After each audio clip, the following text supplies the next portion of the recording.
Alright, so one of the things that's been popping up a lot, not a lot, but it's apparently a big issue, is some article that was posted on the 19th of January 2017 about a certain type of wiretapping that's going on. The point is, why that's... Don't bring... It's important to bring that up, but don't bring it up because that's something that was already solved back in the past, alright? That should not even be an issue. We should be moving on faster. So now I immediately have to interject, I feel, at this point in time. Because how in the world are we going to continue to move faster, which of course we're still doing. It's a lot of great important efforts, but seriously. Let's move on. Okay, because that level of just bitter batter and all it's done is just to subjugate and to fool and to literally keep locked into that which does not establish the foundation of a free society, of a republic.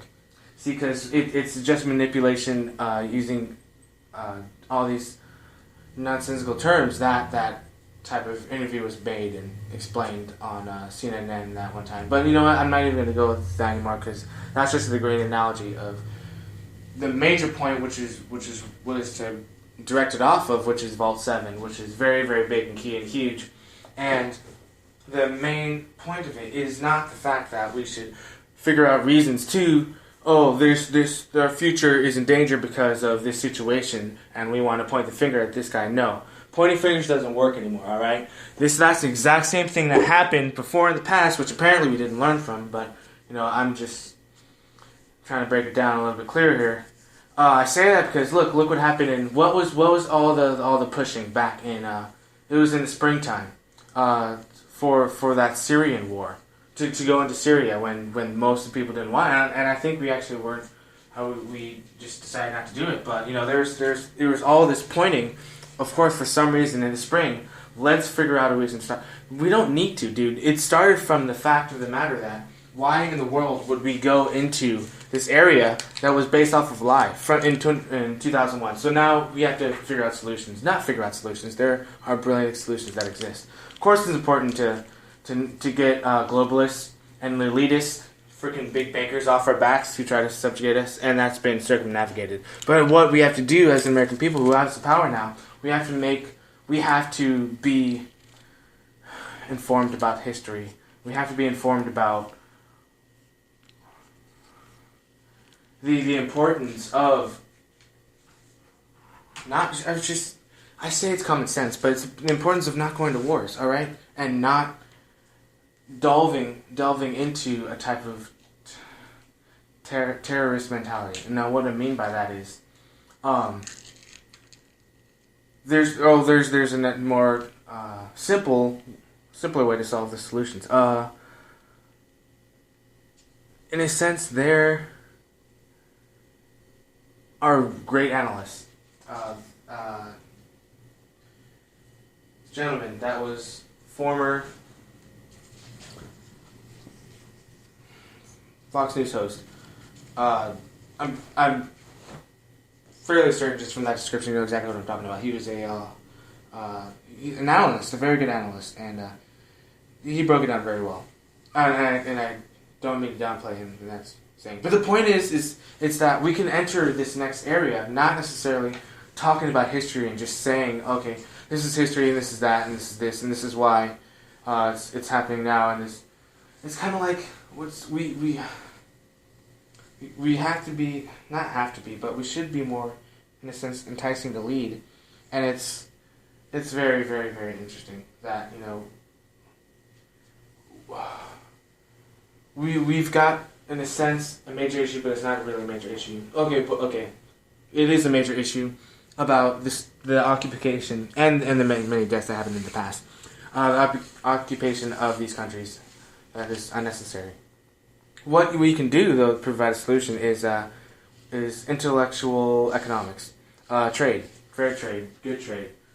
Get out of there, of course, but good trade, and because we should be in the first place, and that's something that may be a stretch.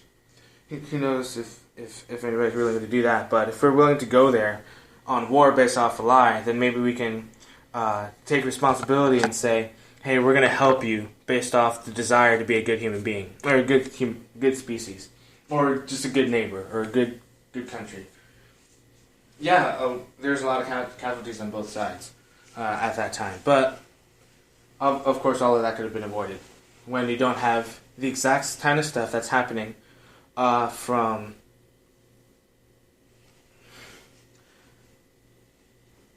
Wow, I can't believe I'm saying this, but from that guy, from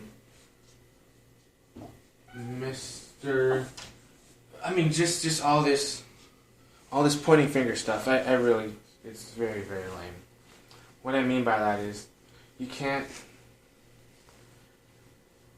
Because it's, I don't know, it's kind of childish in a sense. Maybe the intent is not to be childish. Maybe the intent is not to be childish, not to say that, disrespect children and all that. I'm trying not to be politically correct. I'm gonna get straight to the point, dude. This. It's very, very easy to circumvent, and it's very easy to take back the country. It's very important that, of course, the key issues is the solutions can be made through economics, through sovereignty. Giving them back their sovereignty, giving them the ability to rebuild again. But we have to know how to do that for our own country, which is good. We're getting jobs, but you need to go. We have to be able to do it wisely. And I'm honestly tired of the analysis that needs to be made over and over and over, just to stop this strange, weird cycle of. It's so weird. I'm not even gonna discuss it. I feel like, but I will. It's the cycle of, I got it from this guy, who got it from this guy, and since this type of person got it from this other type of person, that means this person's got it from this person, but this type of person that is who got it from this source, who wrote it, or is from that source, is that and this and this and that. Just ingest, analyze, and move on. Ingest, analyze, move on. This thing is 3 months old. That's a lot of time. The amount of time that happened in 1 month was epic history. So now, when you go back to something that happened on the 19th of January, hey, red flag going up here. This is huge misnomer. Because what's the solution? Obviously, it's so simple, dude. It's so simple. There's countless things, and that's what I think is important to think about. Not important to think about, but no. Yeah, and it is important to think about. All those gadgets and technologies, okay, they exist. Let's make some of our own. Not to surveil, but just to do the opposite, to promote private property, and not necessarily just private property, but just to create innovation. I mean, all of that entire list of in the ways the CIA has done all that stuff. Because I'll give examples, but it can be used to do the opposite, and very easily. Very, very easily. I mean, Vault 7 just equals, for example, at least, and this is just a shot in the dark, but $700,000 in revenue for back into the pocket of the American people, ultimately. Back into the economy. Just by using it in the right way instead of, because of we think of this possible negative allegation that may or may not be true based on evidence we may or may not have. I only say that from the known liars. It's complex, but it's actually very simple. It's really awesome to break down how, since it's important to explain it, but the more you explain it, the more you kind of realize you're able to critically think of the solution actively while proactively creating at the same time. So what I mean by that is you got nations, all right. You got nations that are in their situations. You got communist China being communist China, who's very, very bad. They try and run our Hollywood monopoly and all that jazz, and they try and control and use propaganda and do propaganda that they wouldn't do in their own country. All right. Now, of course, that's something we don't do in countries. We don't go to other countries and make movies and say that we. It's so bizarre. But what I mean by that is we don't make rules, or we don't make ideologies and forms of saying, oh, we're going to go into this country. Wow, we did actually in the past with Iraq, but now the intention is not like we're going to go into this country and basically say there's all this chaos and then we're going to come save the day. This chaos came from just something that happened, and then all of a sudden we come here to save the day. The better thing to do is not to say that this is the best thing to do, but honestly, you go in there with good intentions. Seriously, as the blessed that is, you go in there with good intentions. Well, I assume people are honorable. Of course, honorable, courageous, and committed people.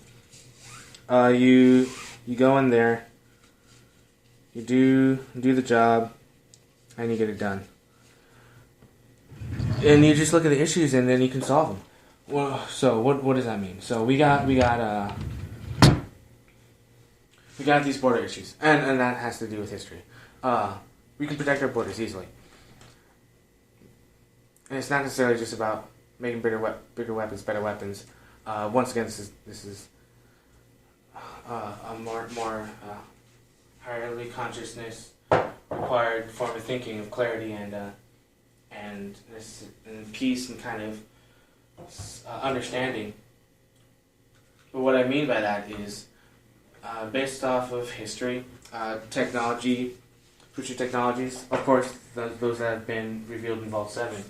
We can co-creatively, as we the people, as the country, create a very, very simple solution that can actually be solved in a matter of hours.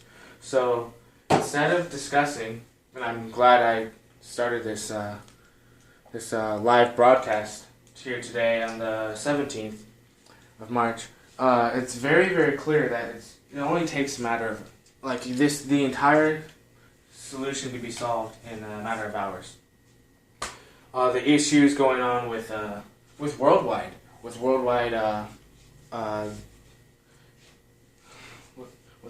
spying. I don't like to say the word because then I think it might come back into existence, but with worldwide spying and just with revelation. I mean, it's already been revealed for decades now. It's been known. It's not like, oh, it's a sudden surprise, but now it's known, and now it's continuing to be used because of these false allegations that those who actually are the criminals in the government are pointing the fingers and basically projecting everything that they are onto others. And what that is a type of, really, like I said, the elites, the globalists who did their best to make sure that they maintain their power with maintain their power in their grip, because all they can do is divide and conquer a country. If you say, okay, let's just focus on being honorable and integritable, having integrity and being committed and courageous, you are not going to fall into that, and this is not most people, I would assume. You would not fall into that, oh, these guys are after us. No, everybody's here to work for everybody's betterment. So what does that mean? You basically, like the plant analogies, like nature's analogies, who provides ceaselessly, endlessly, all of her full strength and abundance to everything. So the tree stands strong and provides life force to its. Also, I'm going to discuss this a little bit. This is pretty cool about meditation, and I'll get into that a little bit later because that's also very key. It provides very abundantly to nature. That's exactly what you can do with this Vault 7 thing, and with this mainstream media that tries to spin it and manipulate it. But it's not there to, in a sense, manipulate you.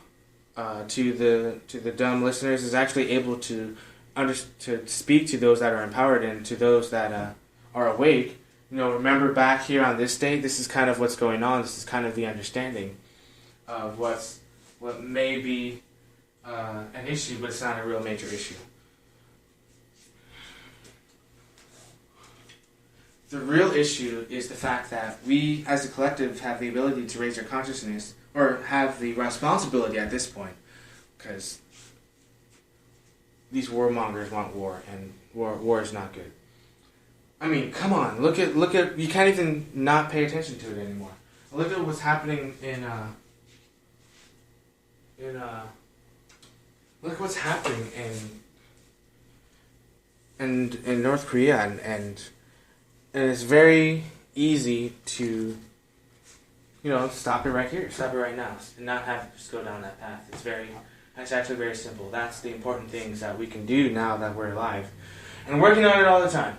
By working on it, it's actually here's a list of things that can easily be done, and it's actually very, very, very non-aggressive. It's it's a higher level of consciousness.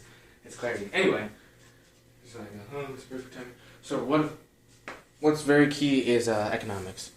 Of course, the building of jobs is great and sustaining. It's important also to realize to have the higher consciousness go with the application of the economics. So what does that mean is, for example, exactly what's put out in their face, incredibly important, is the CIA's use of technology for a very long time. The CIA's use of technology is used in a certain way that is manipulated. Now you can do the exact opposite. You can do it in a way that's very producing, very prosperous, and very, very, very, very good. So what does that mean? All those things you can circumvent, or you can create them into a better tool for example, small business. So maybe 1, 2, 3 of those combined can be used to sell on the free market for wealth to be produced by adding innovation and intellect and creativity to those products in something that's beneficial and not just invasive, just to peek and watch. The other thing is you use the advanced technologies that already exist, like which I think is very important to put out, which is very important to put out. The really, really more efficient ways to use energy, and this is key because that's how you jumpstart not just this country but the entire world. And that's something that should be put, of course, on the free market. And that's something that I'm making sure is, I see things this way. For something as, in a sense, valuable, not necessarily valuable, as something as huge as a realm of physics that's been kept, that is not necessarily common knowledge for some reason. I think it's common knowledge, but it's not about me. What is common knowledge with it's kind of a really good idea. Anyway, which is common knowledge with these type of technologies. You just kind of put it together and think, hey, maybe this is a better tool to use rather than just doing these things the same way. Just like cells. I'm sure I gave this analogy before, but do you stay the same? Oh, no, I haven't on this broadcast. I've talked to people about it, but that's what the human body does. It asks, the cell basically asks, do I stay the same or do I divide and become something new? That's what happens in the process of mitosis, and I'm not going to get into all the nuggets of that. No pun intended. But the real nugget is the fact that the human body, this human body cell, is literally, man, I got a great idea. I'm thinking about just doing something really, really, really, really leadershipful. I'm so thinking about just going, oh my goodness. Dude, not even George Washington or Benjamin Franklin or even freaking Ulysses S. Grant. I just want to go, and not even a Ron Paul Jones. I just want to go freaking, not even Alex Emmerich Jones. I just want to go freaking Bowen. I might just go full Bowen and just, dude. I already not to talk about earlier today, this morning, but I was already feeling that way because that's how I am all the time. I just don't necessarily express myself that way. Which, the more, cause here's the thing, and this is my issue my entire, I really don't want to make this about me, but I guess it's some important insight.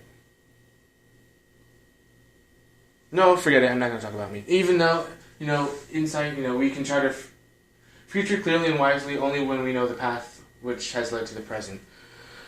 And I know the path clearly.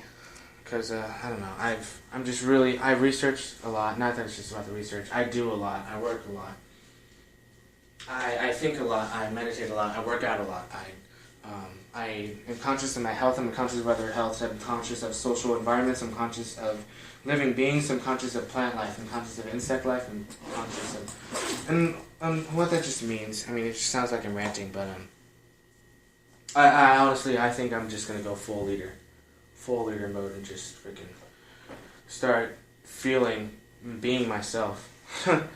Because literally, I just want to. I am purely, fully, like it's an actual biological response that I have. The same type of biological response like T cell would have to, or B cells or T cells would have to a virus. The very responsive immunity. I have just an instinct to go against tyranny. I don't like it. Because it's so blatantly and it's so irritating. Anyway, the point is, but the exciting thing is because freedom is so much better and liberty is so awesome. The point is, the very awesome thing is,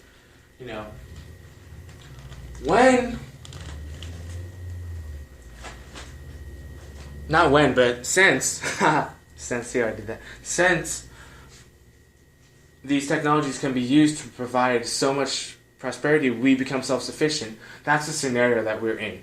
So self-sufficiency for businesses. So therefore, in a sense, and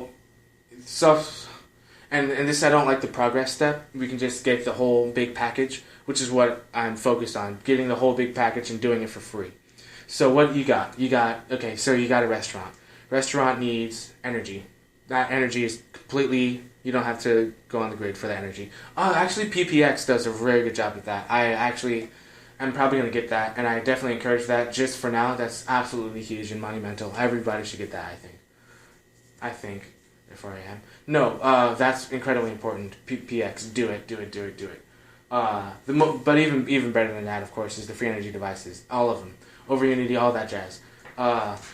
I'm not going to list all the names of technology, but I'll give you a few, I guess, because it's important to know the evidence and look it up for yourself and actually see and learn and then develop yourself and then spread these ideas at the speed of light and then hopefully move on to the next part, which is, and actually you can go to my previous videos if you like to talk about that, but the other one is the fact of the matter of what we call medical healing, holographic medical healing, literal. You put a hologram, image, organ, tissue, cell, limb, head, probably, maybe.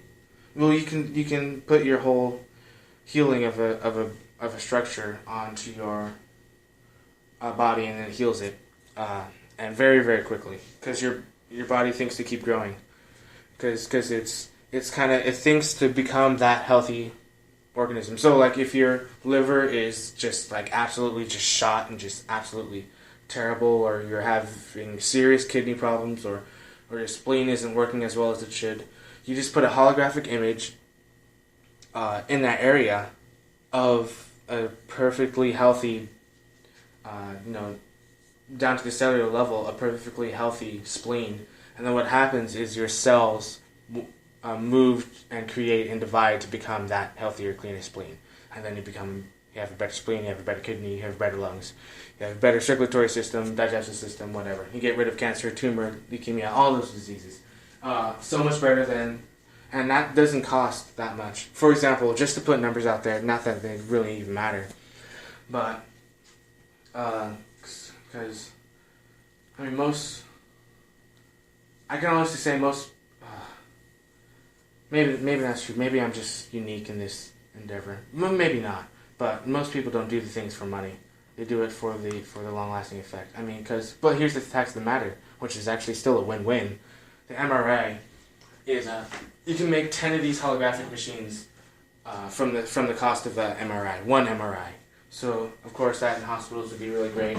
Which reminds myself, I have to go to the hospital and then do some. Actually, no, I'm gonna go there. I'm going there Sunday, so because I'm going to. Oh shoot! Actually, yeah. I can definitely do that then. Okay, sweet. So, actually, I might as well just do that here. Well, we'll figure it out. Actually, I talked to some. Corman. Anyway, so.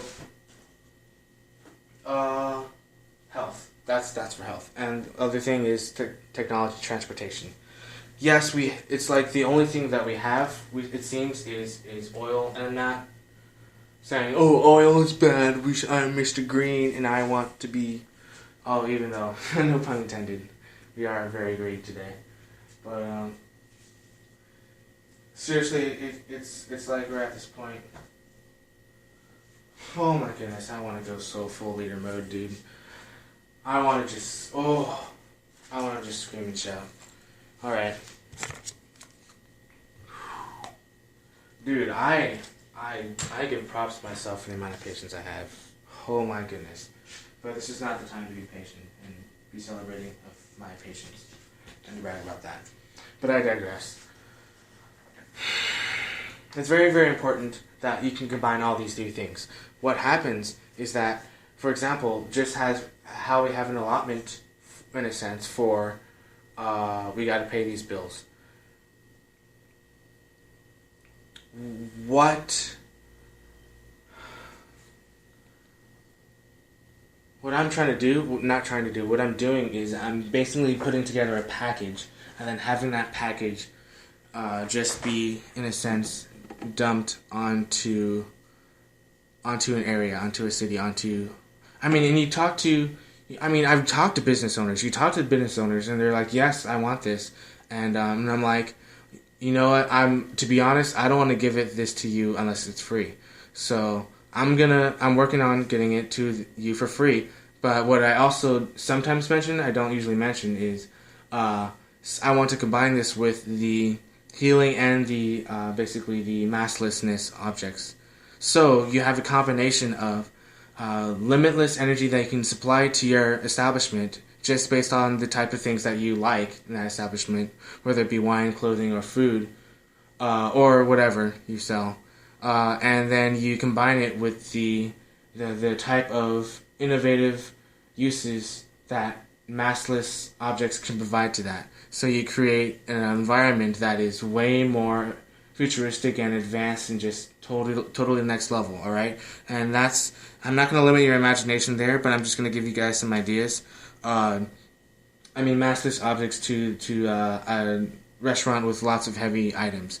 Home Depot, it could be a literal Futurama scene where everything's zooming by, and then you can literally scroll through massive inventories and see it right there in front of your face, or put together an entire kitchen that you want with just your hands. You can see an actual view of what you're dealing with. You can change the color by changing the tiles, and you're moving massive weight, really having things without even touching it, in a sense, because you can have a holographic interface such as HoloLens, connected to that type of vehicle, just like we have cranes, except without the hydraulic fluid. Sorry, I get really excited because this is something that I think is really obvious. Anyway, I mean to say that in a very nice way. I hope nobody gets offended because, we live in a politically correct country, right? Wrong! Dude. That is the replacement for hydraulics, alright? I don't even like the word hydraulics anymore because, see, massless objects, see how easy it was for me to say that? My brain literally rejects it. I don't like it. It's so obsolete. It's so obsolete. Make the better thing. Alright? I'm sick of looking at this freaking horse and carriage nonsense. Meaning, okay, we live in the 21st century. The fastest thing that we could buy is a car. Oh my goodness gracious. Look at the freaking Solar Warden. Look at the space programs. Look at, not rockets, because that's also super obsolete. But come on, where, like the actual faster than light propulsion, 4 times the speed of light. Faster than that, those ships.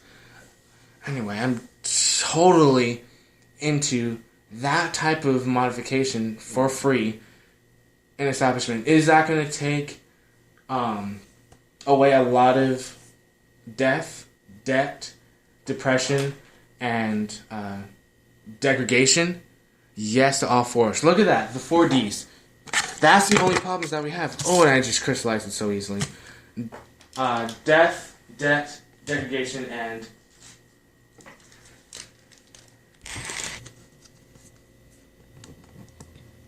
death, debt, doubt, and degradation. This is a sustainable, stable system that does not degrade, that does not require new parts, that does not cause, have any risks of health problems, and definitely does not put you in a hole of any sort. Of any sort, literally, it does not put you in a hole. So whether it be actually being buried 6 feet under, or whether it's being actually buried economically, or socially, or financially. Everything is about sustaining the whole. That's what globalism is. It's a system designed to wreck you so that those on the top can stay in power. And it's this constant my brain actually rejects the word constant.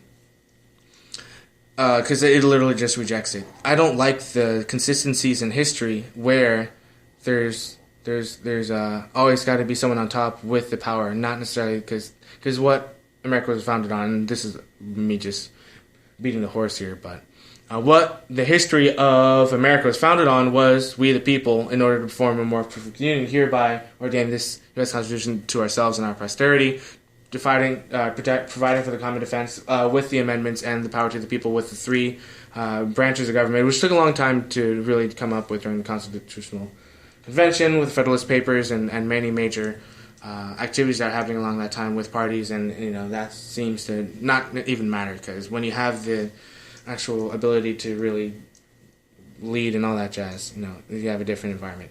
What I really am segueing into, no pun intended, is once again the third part of that block. You got health. Oh, which the health, that's the third part. I mentioned fully sustained energy if you require energy to power your appliances, and then the massless objects addition to it. You add actual physics as we understand it, and then move very massive objects at any type of speed, making it easier and fluid. That's the hydraulic systems of the new Renaissance. And added to that, you have health. So you have health in the very establishment that you own. And this is the best of the best health. So now you can not only have, one just as you enter the door, for example, basically instead of a metal detector, it's a holographic projector that projects a healthy human body, and you walk through that and then become healthy as you walk through the door. And that's just, you feel, in a sense, ultimately, you feel great, literally, completely, and you are pretty much made brand new before you enter the new business, which has this marvelous way to be interactively innovative in. So what does that mean? What I'm saying could be really imagined with the type of mentality of how we can use things today. And honestly, that's great. That's awesome, but it's not sustainable. Honestly, at this point, you can't do that anymore. Because what do you have going on? All this type of all these systems, it's not that like they gotta go, but they're all there to add our imagination with, to not to take power away from us, obviously. The exciting thing is, what I mean by that is, cars are great. You know, you can transport yourself at very high speeds. There's actually a 200 mile per gallon carburetor that you can add to that. That would be a great addition to your car. You know, you save on gas. Your car would run much more efficiently, and it wouldn't break down as much. And you'd probably just be safer. Ultimately, I mean, in a sense, it's a small difference in a sense when it comes to psychologically, but when you're not thinking or stressing about, not that many people stress about getting gas, because holy cow, the gas prices are so low. Man, they're half of what they were when I had my car. No, they're not even half. They're more than half of what they were when during what was it? 2012, 2013. But anyway, I was never mind. I had a very good situation. But the point, I mean, I still have a very good situation. I could buy a car, but I'm not for buying cars. Not that I'm against cars or anything, because you know that might be consumed. Oh, you're politically correct. You don't want to buy a car. What do you do? You just walk all over the place, dude. I'm way more interested in actual the true physics of how objects work. You know, good old car turbines and car engines and V8 engines and V10 engines, V12 engines, V6 engines, V4 engines, exhausts, electric, hybrid. That is so 1890s, dude. Oh my goodness. Tesla is maybe 1920s. That Tesla car, whatever it is. Where are the... Never mind. Not where they are. I'm making them. We're making them. And then I'm also talking to car dealerships too. Where's... Okay, I know exactly where I can go find one. All those combined, whether your establishment, whether it's a car dealership, whether it's a mall scenario with multiple small businesses, or whether it's a restaurant or a cafe or a coffee shop, whether it's a major department store, a hardware store, software store, electronic store, or whether it's an appliance store, a furniture store, a housing market, a real estate market. I mean, being able to build at very, very high speeds and create at very, very high speeds is exactly how we have great revolutions which lead to ultimately a renaissance. And it's not necessarily about having these awesome technologies lead us into the renaissance, but it's about leading the renaissance upon this golden age. What that means is every single facet of our lives are enhanced because not only our minds are accelerated at the fastest rate possible, but our ability to manifest increases at the fastest way possible. You create a revolution of revelation, and then a revolution of civilization, and an incredible building of civilization. So here's the thing, you know.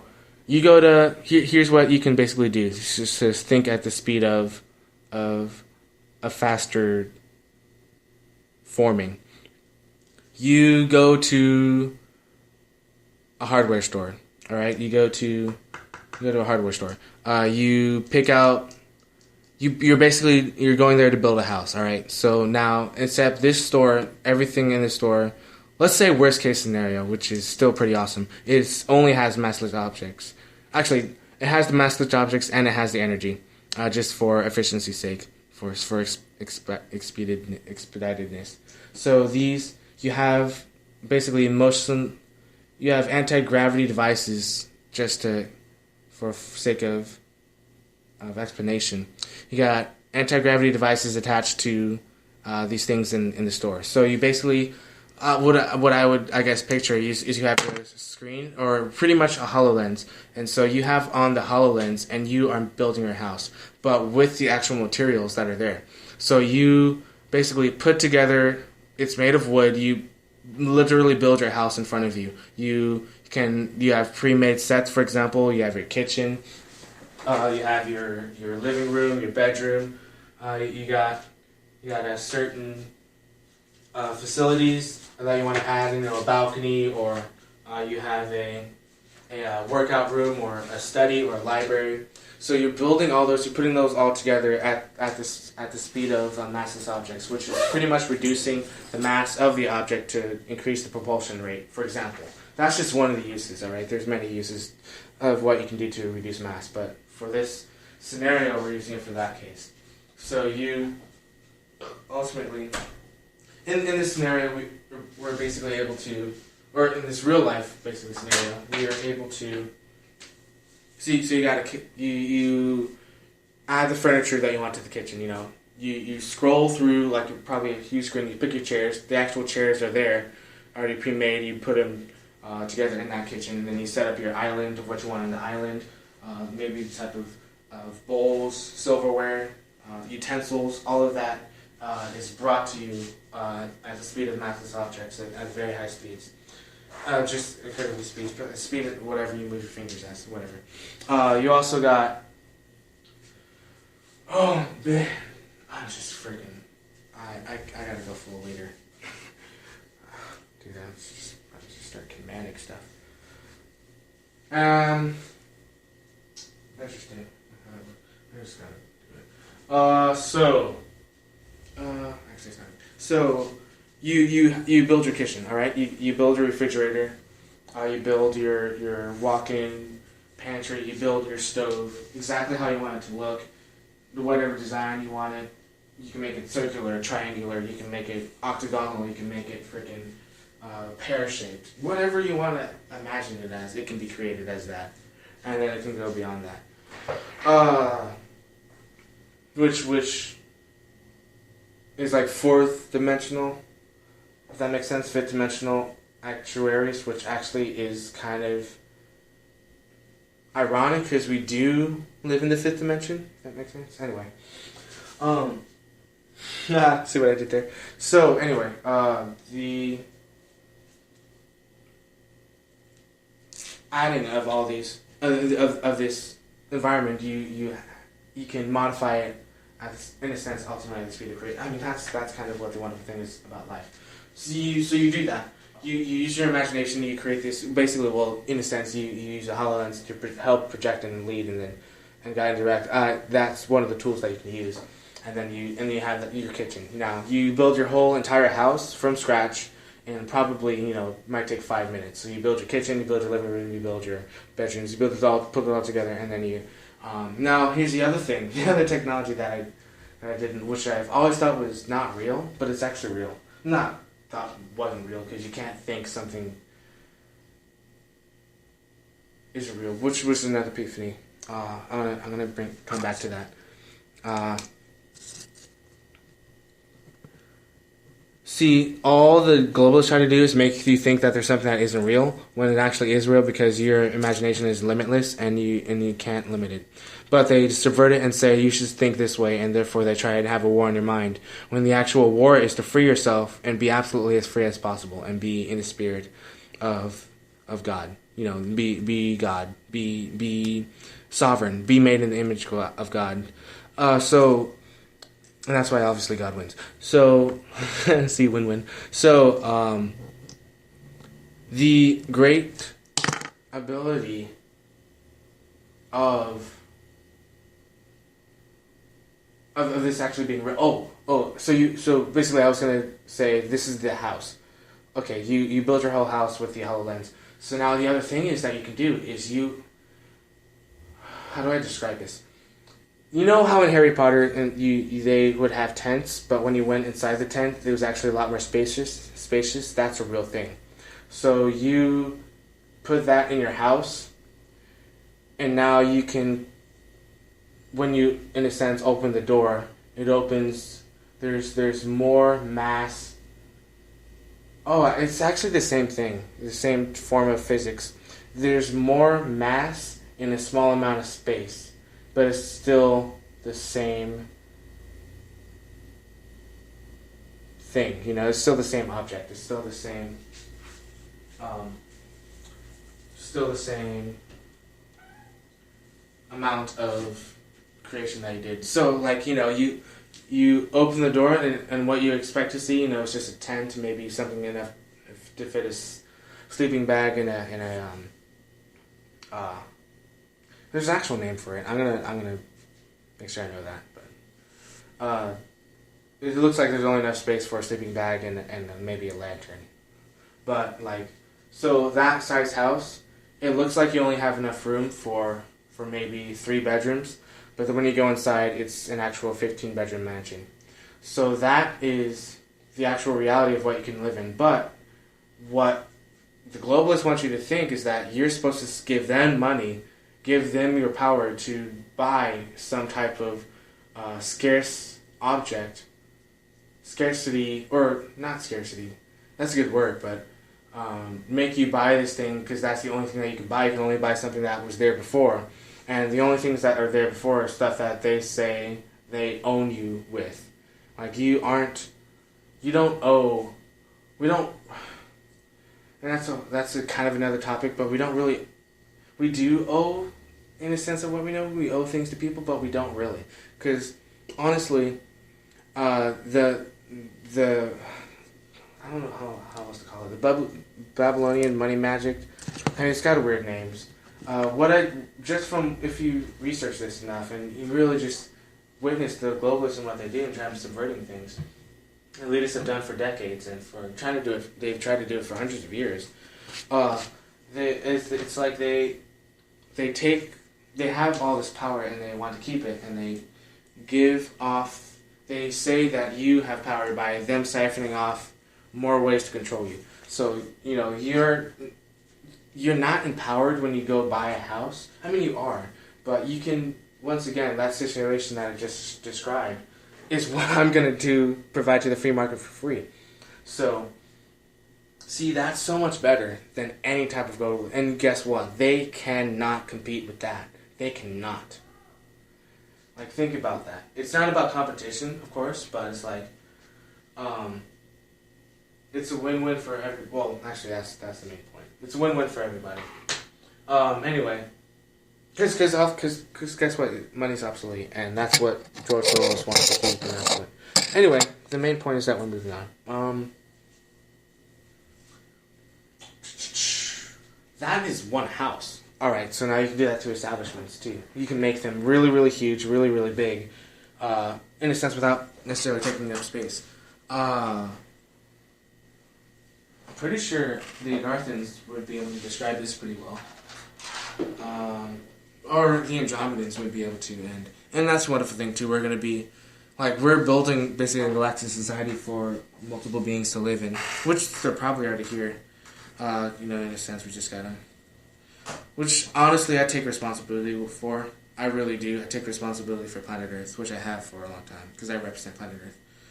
I have to take responsibility for planet Earth. I take responsibility for what goes on.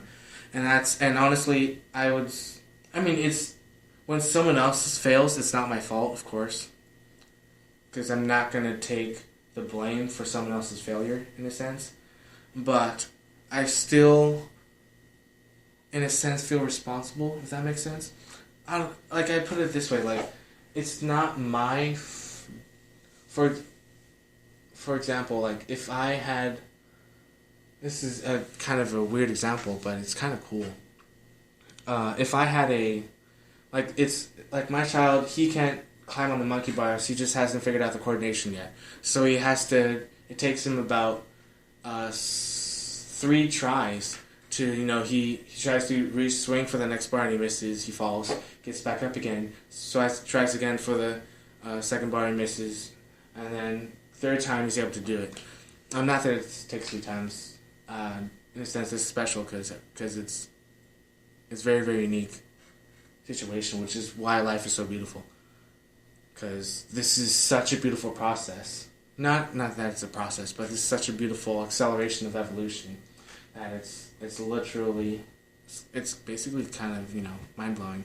I use the word literally because I'm really speaking about many, many different aspects into one. And that was just one example of innovation and creativity put into an actual real life perspective of what, for example, I am involved in, or I want to be held responsible for. So, because here's the thing. Because if you know you can do this, for example, like if you're like the Renaissance man, like the many Renaissance men and women out there, you are able to fully move and lead in the Renaissance, and really make these wonderful changes. And it's very simple. It really, really is.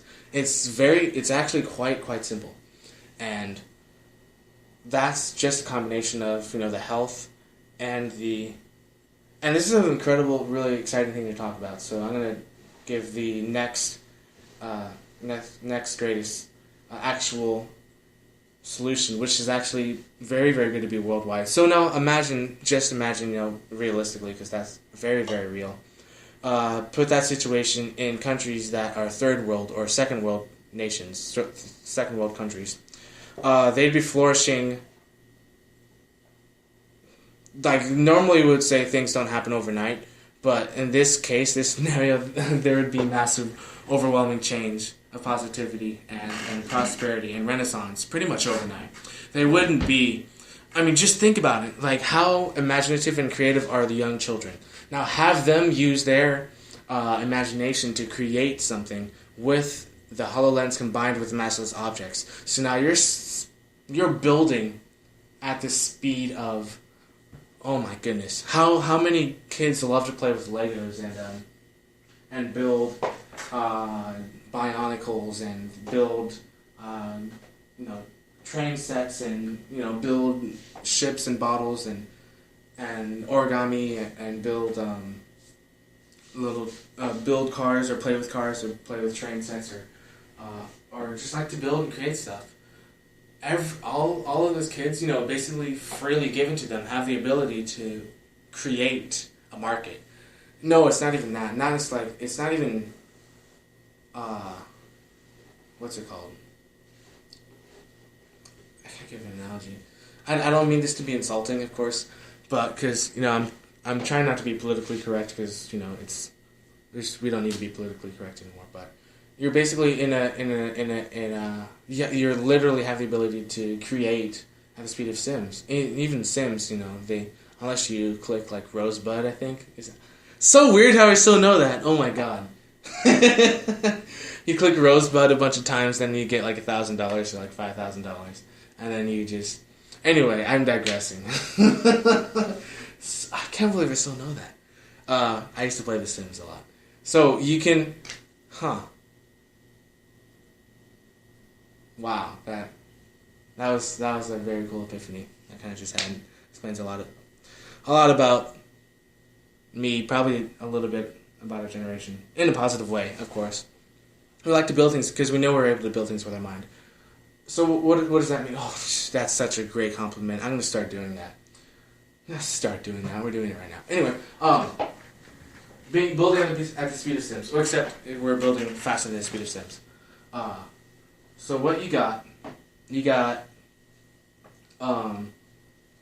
you basically allow, which is I think it's totally fine, but you allow, which ultimately is what's happening.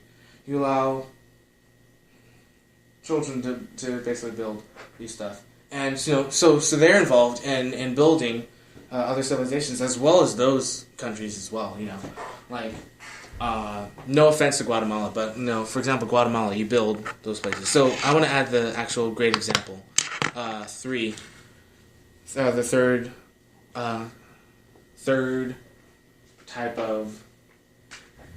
The third attribute that I explained before of health in a small business or like a slightly bigger small business or like a medium business or maybe a large business like Apple or something. So you have you got a let's go with restaurant. Yeah, let's go with restaurant in this example. You got a restaurant. Like as soon as it has a foyer, I think that's what it's called. You know, that room where you take off, like if it's a very cold area, it's cold climates like in New York, for example, they have houses that have this. You open the door and then there's this room where you can take off like your boots and your coat and stuff and hang up your umbrella and your jacket. And then there's another door and then you enter the house. So in that room, it's not like a decompressurizing chamber or like a room that decompresses your body or something like that. But it's a healing room, for example, like a holographic image of health, basically. You can also do this with crystals, crystal technology. I'll explain that in probably the next example that I'll give. But so you in this scenario, which is like a real thing we're creating, and I'm gonna make it for free, of course. Is you got this room, you enter in, and then you basically walk through something TSA similar like a metal detector, except it heals your body and does the opposite of radiation. It gives your body rejuvenation, and so you're trying to go out to some place to eat. You're feeling pretty hungry. You go to a food establishment, which is this food establishment place, and then you get healed as you go in. So you are like basically before you even enter the restaurant, like if you're having, I don't know, like probably something random like a headache or constipation, or maybe something a bit more severe like pancreatitis or an ulcer or something like that. You are healed. Ultimately, let's make it a waiting room sized healing area. So you can probably just relax there like a lounge, and probably to eat there as well. So you have the eating area and combined with the healing area, and that could be pretty large. Probably 15, 20 people, probably larger than that.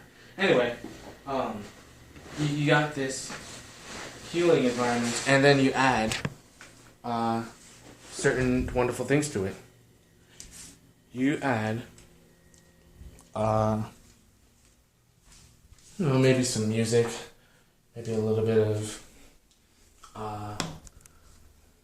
beautiful art, nature scenes, perhaps a sculpture or something like that. Perhaps you can add many different awesome, really cool technological advances, meaning like you can add a whole bunch of really awesome. I don't want to limit imagination in this example, but this can also apply the very very abundant ideas and just imagination creations that you can make that are positive, of course. Or not necessarily positive, but just not degradative. What I mean by that is, I think nature is a really good one. It represents balance and peace and serenity and elegance in a sense and grace, and the awesome power of God, the might and his magnificence, really really awesome. The other thing is that you have this, of course, in the foyer, which I believe is what it's called, or probably like, in a sense, a sort of waiting room. You can stay in this room, heal yourself, and it could, you can stay there as long as you want. It's basically the next level of massage. So you have a massage thing that you're basically doing. You're in this massage area, which is the healing area, which heals your body. You could have have a scrape or something like that, you can watch it heal. And so now the next part is you can walk into an area. Once again, it has massless object use to it, and it also has the miniaturization. Let's call it that, the miniaturization effect, or a maximization effect, I should say, where everything seems to be maximized in an area that has more mass than the space should say. It says so at this second scenario in this restaurant, you got fountains, you can put fountains everywhere, fountains that are probably just floating in midair or travel around. You got food that probably literally just floats around. You can pick it up, you can grab it, you can go to different levels. I mean, it could be look like an area that just doesn't even have any stairs or elevators or anything like that. But it still, like, you use these platforms or these little squares to stand on, and it just maybe like just hovers through like a I don't know, something from Mario, and then just floats you around the room with all these floating delicacies and delicious meals that are just floating around, and you can just pick your fancy, and it could be any type of food there. That's could be one area, or you can do that could be an appetizer room even. Like, it just kind of floats around. There's there's nice music, maybe like a little concerto, violin music, maybe some slow dancing in the square, probably some. Ooh, that would be really cool.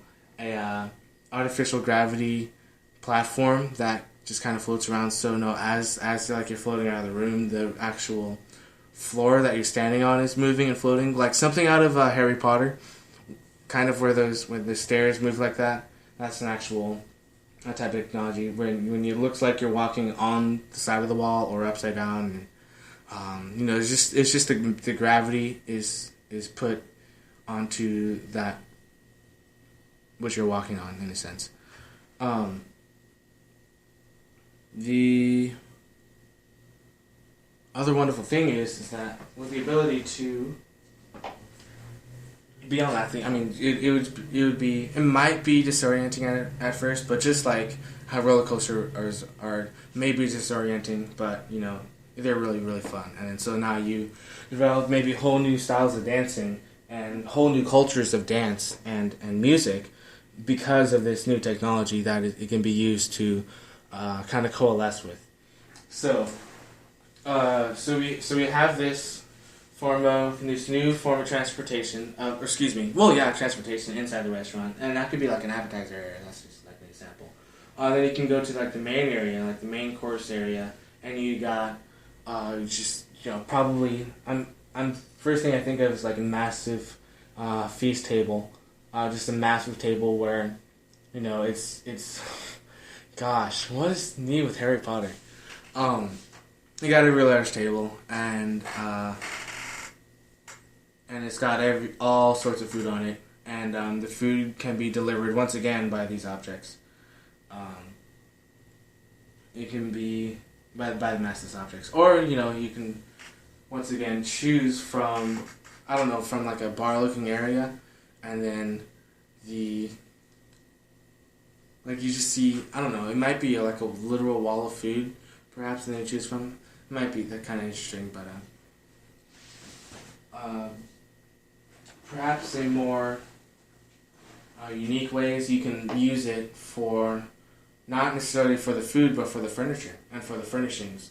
So you can have like a restaurant over a lake where you have tables, like you have the tables and you have the floor, but it could be glass, just a piece of floating glass that's over a lake or over the ocean, and it actually feels like you're just eating on the ocean without actually being on the ocean. It looks like you're eating on a cliffside, or actually eating on a mountain, but you're not actually eating on a mountain. You can, eat with nature, like basically eat with a tree. It sounds bizarre at first, but it in a sense this is very unique in how we can bond with nature itself. Literally the environment could look exactly like a beach. Not look exactly like a beach, but actually be a beach setting, and then because of these technologies, you're able to morph the comforts of a very healthy, very good service and very well balanced environments without necessarily building on top of the nature scenes that we usually had to do based off our understanding of physics as we know it, as we knew it, as in past tense as we knew it, but as we know it now, which is this type of physics which is to be revealed, and sciences which is to be revealed, which is being revealed, which is what I'm doing, which is like ta-da. Oh, this is a great example. And I mean, I kind of like that. I kind of like that ocean idea. I mean, you can have like a sort of massless object lift that takes you there, and it's probably just like 30 paces. It floats you on over, and then it's just nothing but tables and delicacies, and you got your everything's just right over the ocean, and if there's, I mean, that could provide an ecosystem itself. I mean, you can. I mean, like for example, shipwrecks were known to cause beautiful coral reefs.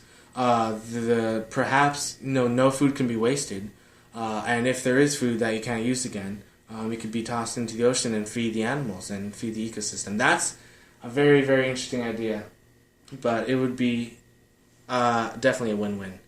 So if you don't want to take the rice home or something like that, and actually, you can actually have a restaurant, And here's the thing: you can camp. Holy cow, that's mind blowing. Holy cow, that's mind blowing. But that's so true. Oh my goodness, that's just gypsy traveling. Wow. Wow. But it's so. Oh my goodness. Oh my goodness.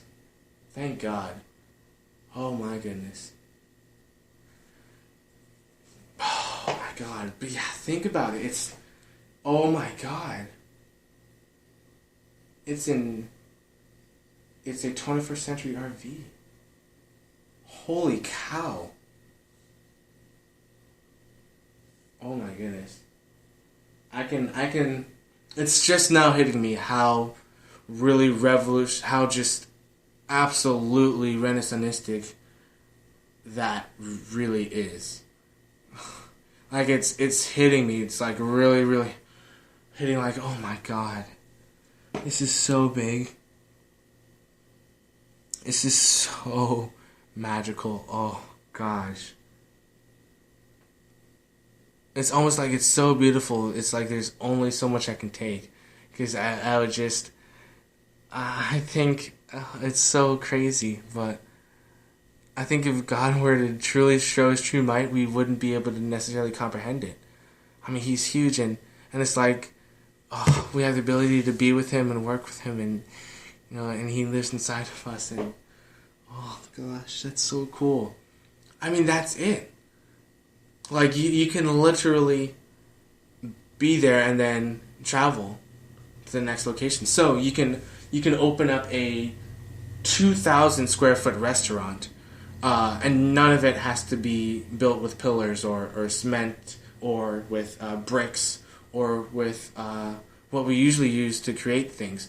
What you can do, you can not only pack it into a minimalizer condensing type of form, but you can have the entire thing contain the massless objectness of what its capabilities are. So you have, which actually kind of is based off the idea of it that basically evolves in a sense from the wheel. When I think about it, from vehicles, because that's what vehicles are. You can't build. That was huge. I just hadn't. I mean, I don't know. I just had another epiphany. Like, you can't build something without the actual great innovation that started with it, which is the vehicles. The actual architecture of the homes and Greece and the Roman empires and the Gothic architecture. So yeah, you can go to a beach. You can set up your restaurant right there on the water without touching the water. Especially if the waves are calm. I mean, you can do it with waves. Oh, that would be so cool. Oh my goodness. Oh my goodness. Oh my goodness. You have waves like in your restaurant. maybe that might be a little crazy. That would be so interesting to so many people. I know there would be so many people that likes that. So like while you're eating, like you have swimsuits, and there's water that hits your knees or like comes up to your legs. Or you're just sitting there or standing there, and you feel the waves, or if they're or you have, I don't know, like a surfboard size. I don't know, like a surfboard size vessel that you can kind of cruise on while you're eating and munching, and this is of course stemming from the restaurant and thing, but so you add that, of course it's portable, and that's going back to the main course area. Of course, you can eat in an area where you don't necessarily have to build on nature. That's one of the really creative things that's really magnificent about it, and it can also be in the sky. So you could be dining in the clouds. You can make it the environment, so it's not necessarily as cold, because it gets pretty cold up there. But you're in a peaceful environment in the clouds. You can literally dine in the clouds in the sky, and it's like pro stacking. It's professional stacking. You have professionals that get together and stack these type of wonderful monumental pillars, kind of like a tower, huh? Kind of like a tower, and then you have this beautiful thing that can create wondrous environments. That's very, very enjoyable.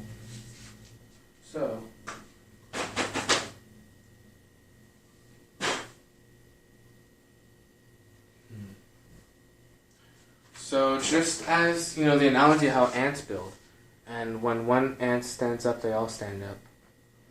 And ants build together, and they work ceaselessly, it seems like, and they have a queen that builds, or makes, well, not Queen Hillary, but, sorry, I shouldn't even bring up her name anymore. I apologize. No, I'm not going to apologize for that. She's freaking criminalistic and evil. But, wow, that was a huge digression. The point is,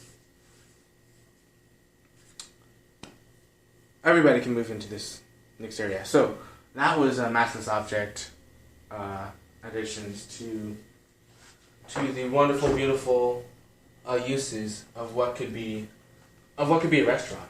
Now, that was with the healing, and then, of course, added to that, you can have healing feet, healing legs, basically healing masseuses, or something like that, where you have some type of... Because here's the thing that I also want to talk about, which is what makes the holographic healing, which would make more sense.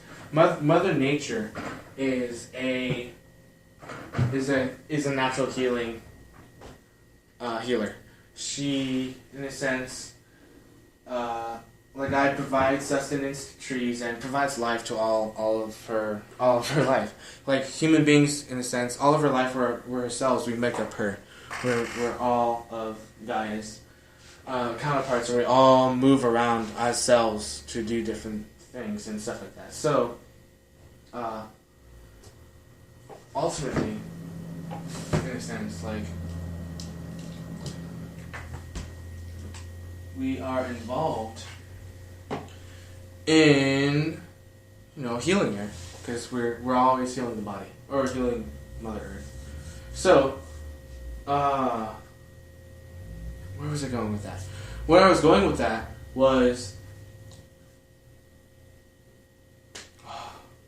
is the electromagnetic fields that come from trees. So now, and this is what I was mentioning earlier, the meditation, when you do this for a long time, and everybody's different. I'm pretty sure it could take people way less time than it took me. And I'm just going to say that to be the absolute positive, bring the most positive factor into human evolution, it will take very, very, very, very, not a long time at all to feel the electromagnetic fields from the trees that you're walking by. So, I digressed into trees, but what that means is, you feel you feel the type of magnetic energy that comes from like the trunk of a tree, and then you see the trees a lot. It's like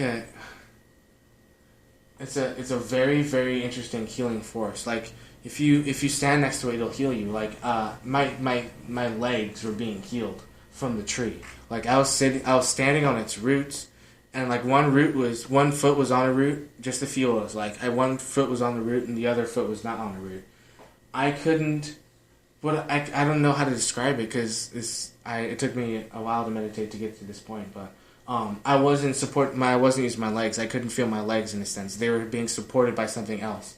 It basically felt like I was in the tree, and I was a tree. And what it felt like is it felt like roots were growing through me and out of me, and the roots were wrapping around my legs, and then like my body was being enveloped in the tree, and I just became really, really sturdy in a sense. And all my cells felt very.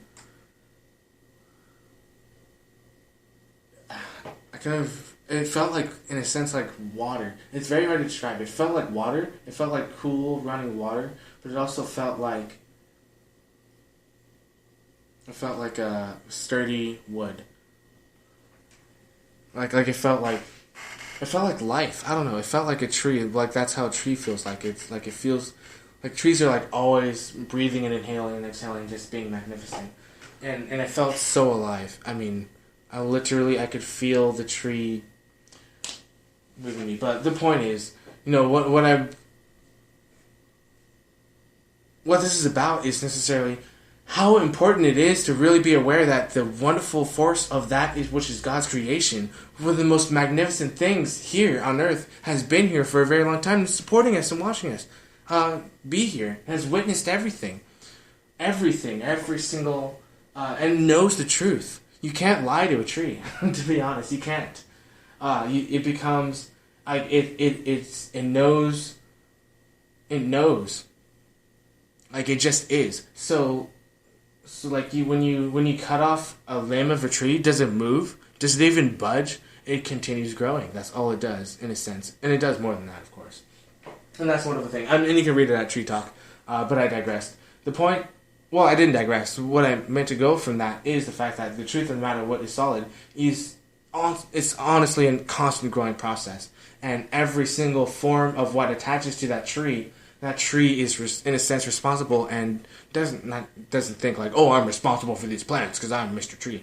No, it just thinks that it just gives life. It's giving. It's a tree gives.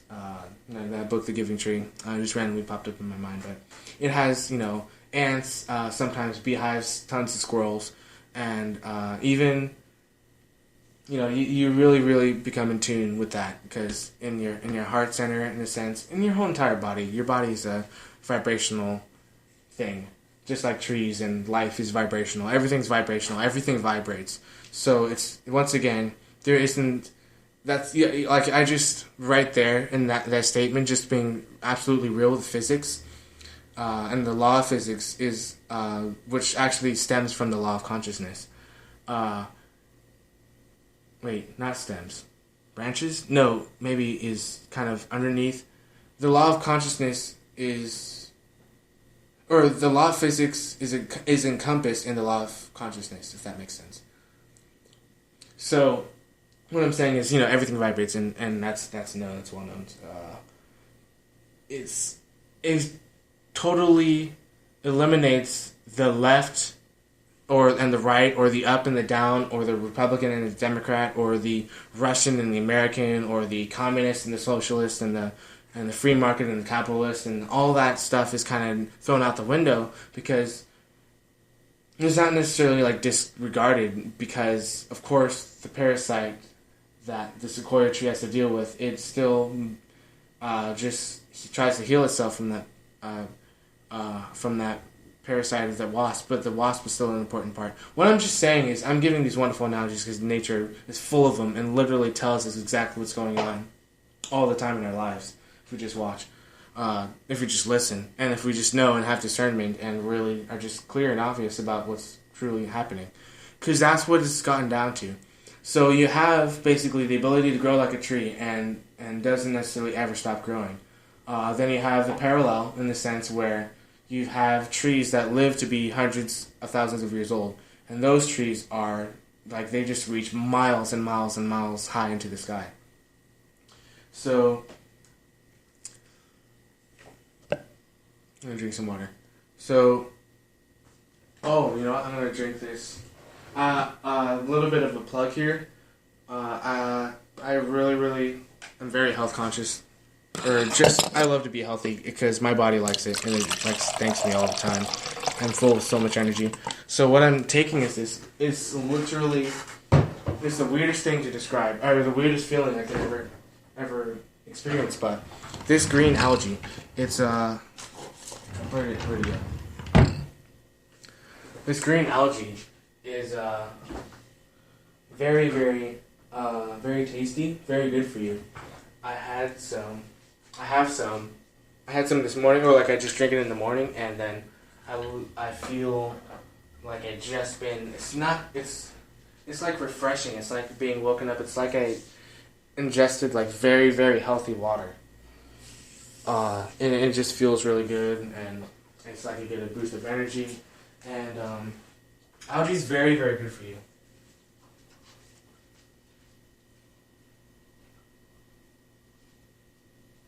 So this is blue-green algae from Pure Synergy Organics, pure Klamath crystals.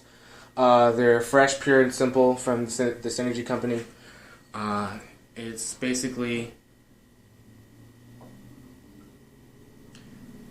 Aphanizomenon minon floss aquae, free of gluten, dairy, and additives and GMO. And, you know, it's very fresh, pure, and simple. You know, it comes from the pristine waters of Upper Klamath Lake in Oregon, and it's harvested at the peak of its vibrant bloom when its nutritional and life-enhancing qualities are at their most potent. And then upon harvest, the algae is triple filtered using a proprietary system that guarantees its purity. It's carefully chilled and dried at a low temperature, preserving of all of its vital elements and radiant life energy. And, you know, you can really feel just exactly how nourishing, how restorative, how healthy, how rejuvenative these properties seem to be in this blue-green algae. And you can start off slow. I'm on something a little bit larger than a teaspoon now, and I have that twice a day now, and it's so good. I'm probably gonna go 3 times a day, but this is amazing. It is so amazing. I got the powdered form, or it's not the pill form, but the powder, and I just take like a small half a spoon or so, and then I just ingest it, or I just mix it in water, and it's really good. So as I was saying, once again, plants are like they're like consciously aware of the symbiotic process that they're involved in with life. That's why whales eat it. This one's straight to whales. See that? So ultimately, it's very awesome. Once again, how Mother Nature is a part of this truth of what we're actually walking through, this beautiful process of this epic renaissance. So,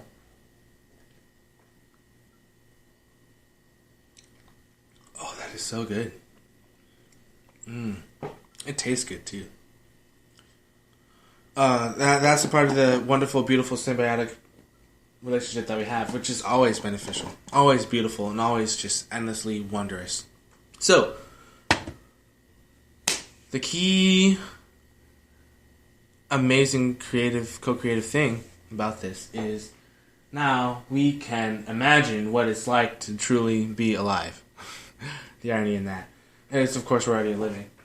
We are the living, breathing, sentient beings of intelligence and of beautiful, magnificent awesomeness. So, where I was getting with that is the fact that we, in a sense, have prepared an excellent, rejuvenative state of mind, ecosystem, and environment. That's what nature does, and that's what we do as human beings, and that's what we can basically mimic. What I did there with that algae, get it? Algae analogy, is you do the same type of process with technology. You ultimately make technology organic. So you combine, which is just one idea. You combine all those systems that I talked about.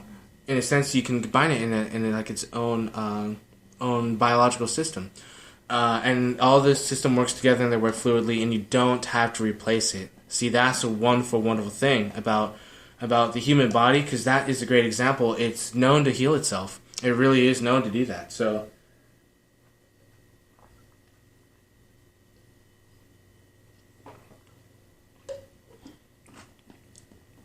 Any type of that is good. Any type of beneficial product, which is pretty much everything. Well, it could be argued, that some things aren't that good for us, but which is actually probably true. We shouldn't be ingesting too much GMO or Gardasil or things like that. Or fluoride or arsenic. We're not silicone. Well, actually, we do have some silicone in our bodies, but I digress. We can allow these organic systems to be organic in what we interact with in our daily lives. Just like plants are, like house plants are good for our house, I guess, for the air and stuff. The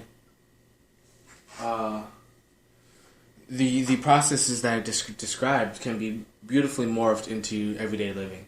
And that's exactly how you, just by growth, solve the problems that we have to deal with, which isn't that difficult. Because, what does a tree think of the concrete that it has to grow through? It doesn't think much of it, because its growth is steady, and it's full, and it's bodied. And, for example, trees are balanced with seasons perfectly. So, in the spring, it's ready to bloom. And so that's a wonderful thing that we're doing right now. It's springtime. It is literally springtime. And we are breaking through all the concrete and all the asphalt and the sometimes there's sticks that help trees that are young stay upright, that we, help wrap around the trees, and now we don't need to support it anymore. We're exploding, and we're really opening up and blooming into flowers. There's already lots of flowers, and they open up their buds and first thing in the morning, and it's bright and shining as the morning sun. So we are consciously be able to create that, with the fact of the matter is that what these concrete walls were, these barriers, such as terrorism and the dishonest mainstream media and the globalists, and they're not necessarily hindrances at this point, of course, because we co-creatively have transcended that. It's the beauty of the fact that with these magnificent balances, that balance is just as magical as nature itself, united with the beautiful strength of God and the heart of creation, of all that is. It blends in a magical, beautiful mix of absolute beauty, amazing beauty, and amazing co-creativity. Because you have that now with that analogy that I just gave of the homes that can be built and the restaurants that can be created, and the building of the place that builds the homes to live in the homes that you can build, which can be, impervious to any type of destruction from Mother Nature. And that's assuming that we don't have technology to control the weather, which we do, which is going to be used in peaceful ways, obviously. Now that since the power is being brought back to the people, that's also going to be revealed. It's so awesome, like "Oh, sorry, this is going to be on the news," and it's on the news. "Oh, sorry, this is going to be widespread, and everybody's going to use it someday," and then it is. It's literally these things. They're not. They're not. They're going to be for all to see. They're going to be. It's going to be transparent. Not going to be transparent. It is transparent because I just said it. Not that everything is saying like, "Oh, I'm Mr. Super Duper Dandy." It's more about, and not to make it about my physical form, but creation itself, it allows the ability to grow, because all that we're connected to is connected with all that is, and we are connected through all that is through the balance of nature and Mother Nature, who's in balance with the very way we spin and enter different parts of. Because we're revolving around the sun, which revolves around the arm of the galaxy, certain speeds, we're revolving, the earth is spinning, tilting its axis. That is actually a very, very good phrase that my tongue just automatically leans towards, because it is an axis. What is really our axis is a giant hole of the North Pole. Giant, massive hole at the North Pole, which, dude, I need to explain that more. But it's a giant hole at the North Pole, which, satellites are not allowed to fly over, and planes are not allowed to fly over. And, it's a big, giant hole.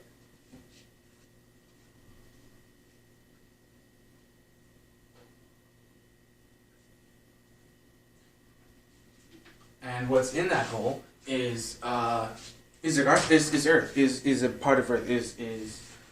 I mean, you can look up these pictures. I should explain it. You know what I'm gonna do? I'm definitely gonna show the pictures and stuff. But there are so many pictures, actually, and explanations. You can look up NASA pictures on HolloEarth.com. I think I've explained this before. And of course, the Ambassador of Augusta is coming. August 23rd, I want to say, to 25th. Garden City, New York. You can look it up. I'm just making more water. Don't mind that sound. And also, get it, water. Making water. So, what... How did I even get to that? Oh, access. That's an access port into, basically, Agartha, the realm of Agartha, which has been there for hundreds of thousands of years. It's basically kind of common knowledge now, but that's been there for a while, and that's what allows people to come and leave the planet, or that's what allows that society, those civilizations, to come and go and leave the planet as they please in their anti-gravity craft, which they use.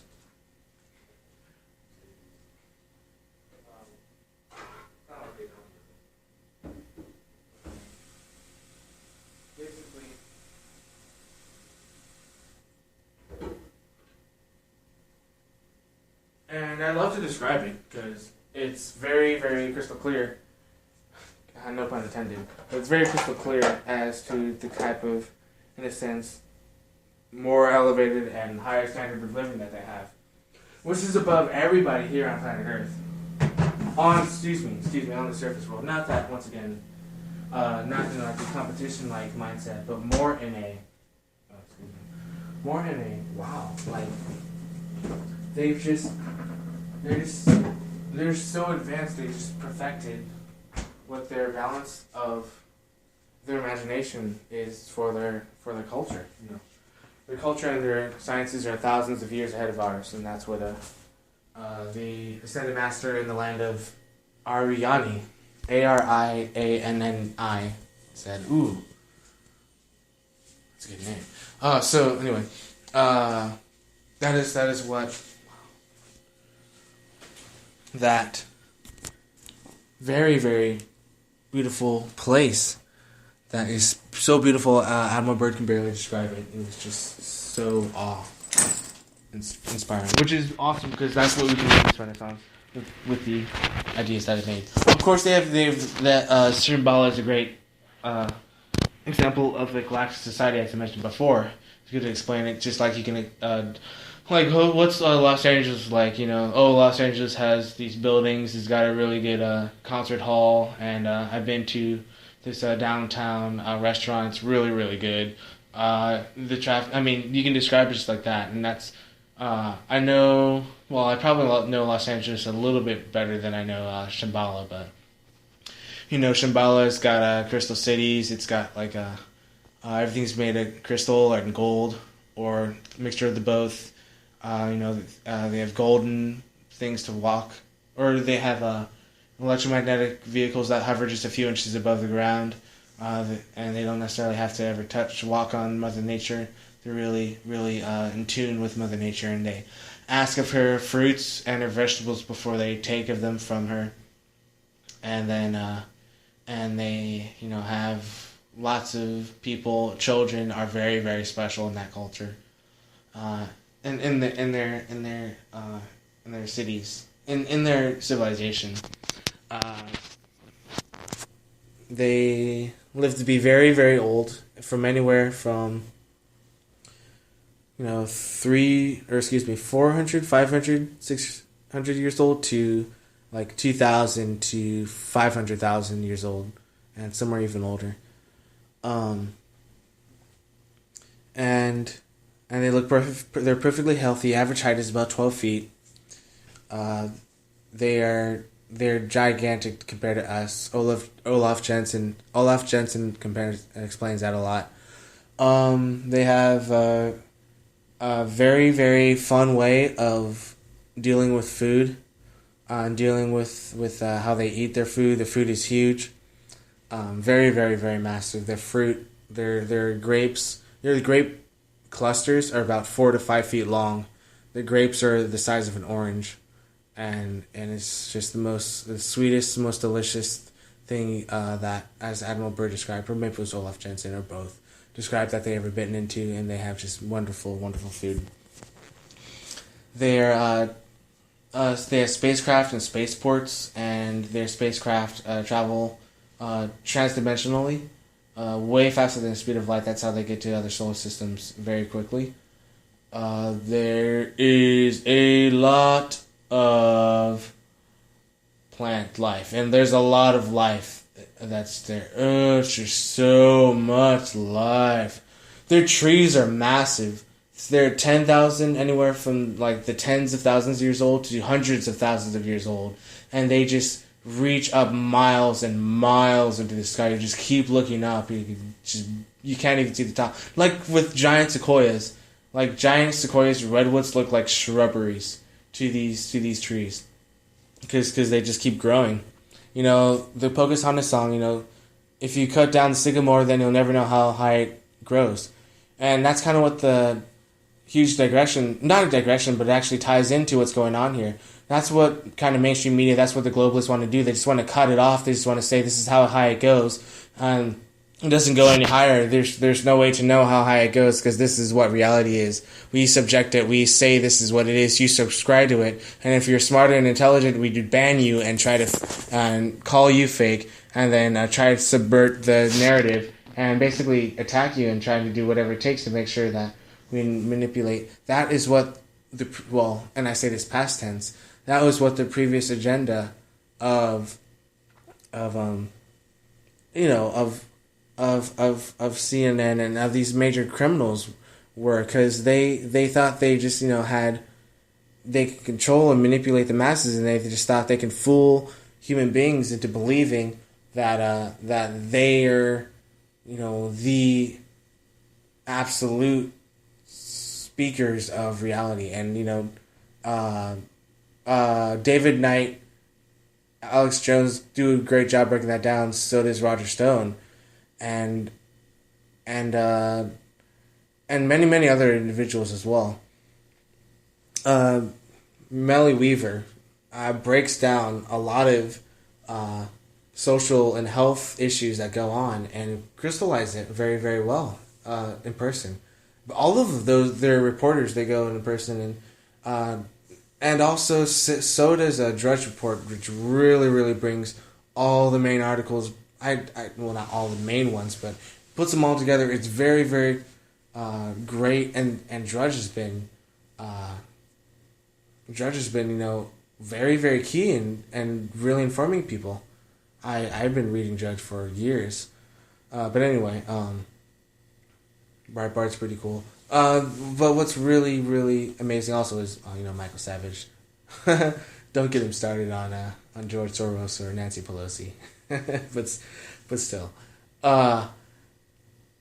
It's really, really, really key. And excuse me, Paul Joseph Watson is extremely monumental. I mean, all these guys get millions and millions of views, and it's more about how they want to awaken people.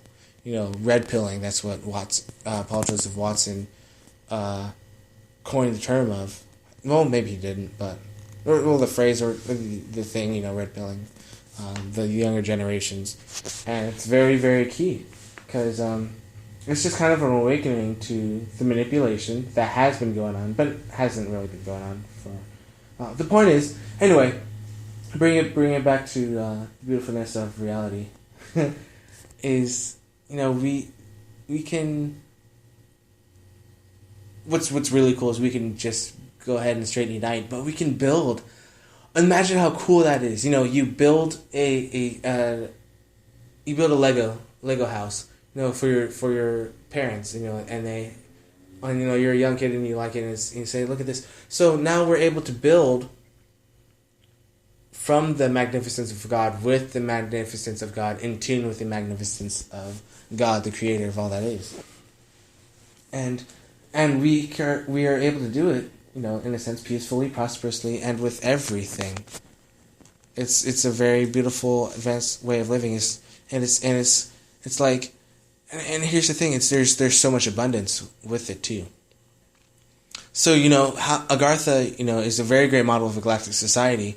It's in a sense very, very large. Everything is huge there, and they have spaceports and the Library of Pathologos, and they have long walks on the beach. They have beaches and that have sand that actually massage their feet as you walk on them. It's very, very, very common thing to do over there, and their ocean is alive with consciousness, and it actually keeps them afloat and won't let them drown. And the animals there are also incredibly friendly. All the animals, the whales swim down there, and they don't. It's very, very. They don't want to have to leave and go back to the surface, but they know they must because, in a sense, they have a mission. The whales, and so the whales are, in tune. I'm pretty sure dolphins are too. They're aware of this land. Definitely the whales though. But oh my goodness, me and whales and us have a lot in common. So so do human beings and other human beings. Isn't that something? So this amazing, magical, beautiful not transition, but existence is very, very key in what this Renaissance is that we're living in. And it's really great because we can build galactic societies with kind of the ideology, or not ideology, but understanding that these technologies exist and our innovative abilities to use these technologies innovatively and tools and being involved in a sense with one another and promoting wealth and prosperity allows us to be able to conducively formulate a great foundation, a great platform to launch into this epic stage of where we are in really, really making and building and being ourselves. So we got a lot of amazing things to kind of once again kind of go over and discuss, revamp. You can use those three, and as well as with the fourth one that I'm going to mention. You can use the old-fashioned space craft, like the USS Helen Coulter and the Curtis LeMay. I mean, you can use those models, and they're probably going to be passed down to us anyway because they're getting pretty old. I mean, those are made in the 80s. They're a bit smaller than that. But anyway, old-fashioned still goes great. There's nothing wrong with old fashioned. Like old fashioned lemonade, old fashioned cars, old fashioned magazines, old fashioned stuff is pretty antique and very unique. I mean, trees are old fashioned, but they still grow. I mean, they are organisms that are alive. So the wonderful, awesome thing about being able to be involved in this process is, this is not something that is only for select few. This is not something that's for a certain creed or a certain race or anything like that. This once again taps into the realm of really like it's as long as your heart beats red blood, which everybody has blood, and everybody, is, really in tune in a sense, and allows the ability to be able to progress and live in a very stable, sustainable, peaceful, and non-violent society. That's incredibly, and what does that mean? Of course, this is the society that we're talking about now. So those two analogies that I mentioned before, you can combine them, and the very ways that you innovate with your environment now become different, because the way you interface with those small businesses, those businesses are totally different now, because now you have holographic healing, and that's just one form of healing. Okay, you have crystals and fountains. You can have fountains everywhere you go, crystals everywhere you go. You can have living stone everywhere you go. It'd be really bright, but yeah, you can have living stone everywhere you go. And and you can have these massive objects. So these massive objects massless, which could be massive objects can be used to think about it. You can have a whole new way to advertise. That'd be great. Floating billboards, look out a plane, or look out your plane window and see like a billboard like on a certain V route or Victor route or something like that, certain altitudes. Maybe. Maybe. It'd be interesting. Like a fix. Oh, interesting. That should be pretty cool. Fix in the sky. We don't really need vortex in the sky. Anyway, you can have as well many different forms of doing your day-to-day business. So the way you get to the store to this new type of Renaissanistic market, you can take slides. You can take a type of trail, like a massless bike or massless transportation object, like one of those skyboards from Treasure Planet. That skyboard in the beginning of the movie that the guy's riding. You can get those and just travel all over the place. You can do carpooling or something like that, or sailing, sky sailing.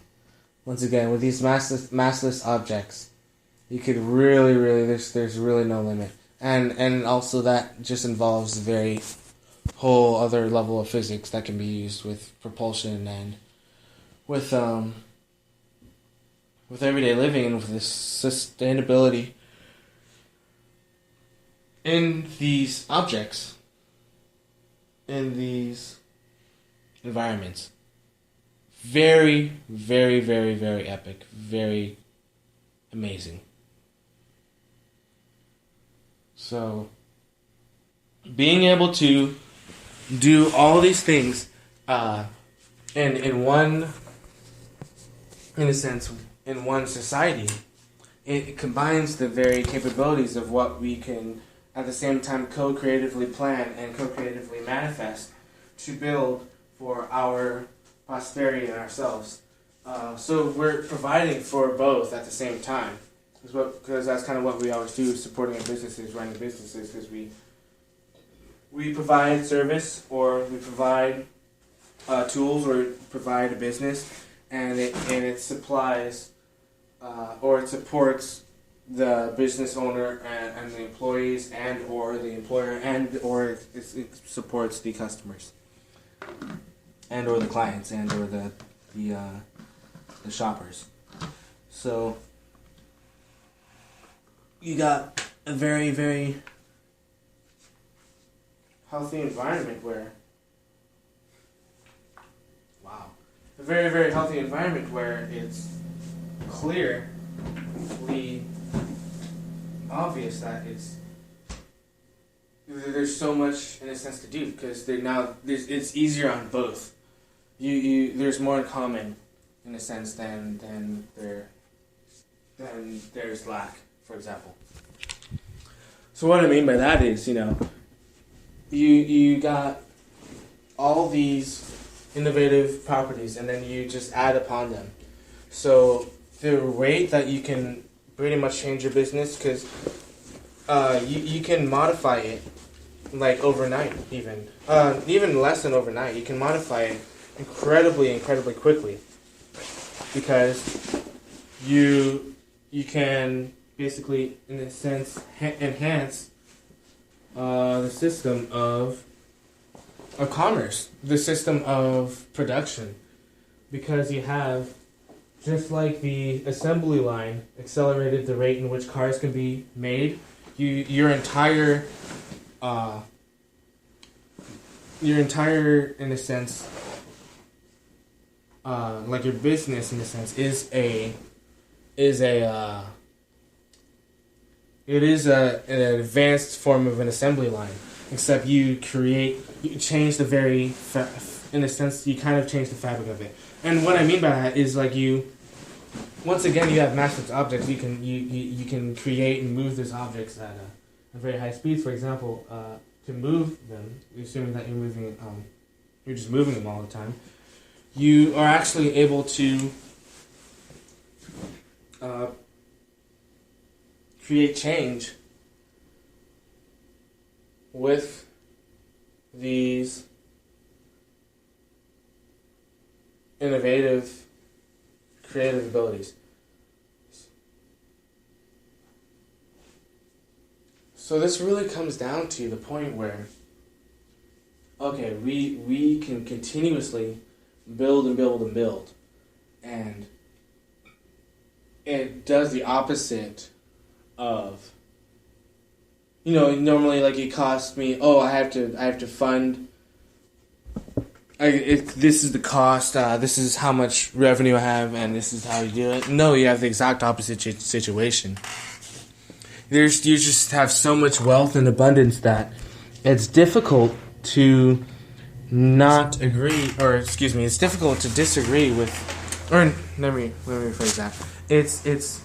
It's almost